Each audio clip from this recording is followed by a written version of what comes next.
तहरीक इंसाफ के अरकान सिंध असम्बली ने इस्तीफे इमरान खान को जमा करा दिए। जब कहेंगे इस्तीफे स्पीकर को भेज देंगे।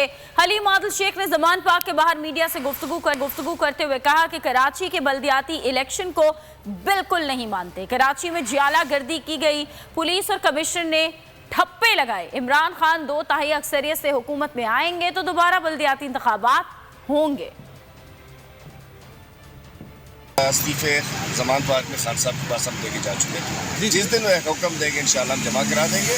अभी तो इलेक्शन ही ठीक नहीं हुए, हनूज दिल्ली दूर है। जो भी बल्दियाती इलेक्शन हुआ है ये हम इसको रद्द करते हैं।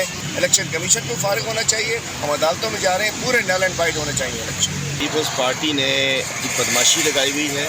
एक तो ये सारे हमारे जो इलेक्शन है चोरी किया गया है। पीपल्स पार्टी ने ये ठप्पे से, पुलिस से ठप्पा गर्दी, पुलिस गर्दी, दहशत गर्दी और जियाला गर्दी से हमारा इलेक्शन चोरी किया। और उसके बाद जब मारते हुए शोर मचाने थे, जब इस पर जाके मुजाहरा किया जो हमारा हक है, उसके ऊपर इन्होंने दहशत गर्दी की FIR काट दी हमारे सूबाई सदर, हमारे कराची के सदर और सब लोगों के ऊपर। मैं कहना चाहता हूँ कराची का इनका जो मैंडेट है कोई कबूल करने को तैयार नहीं है।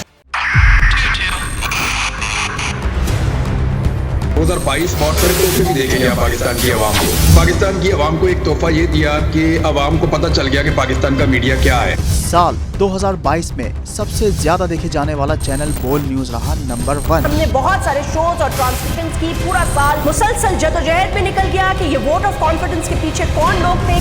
तोड़े रेटिंग के सभी रिकॉर्ड। सोशल मीडिया पर भी सबसे ज्यादा तेजी से 2.4 बिलियन व्यूज का संगे मील अबूर किया। एंकर्स को भी आवाम में सबसे ज्यादा मकबूलियत मिली और सोशल मीडिया पर भी बोल रहा सब पर सब्सक्राइब करें और बेल दबाएं ताकि कोई खबर रह न जाए।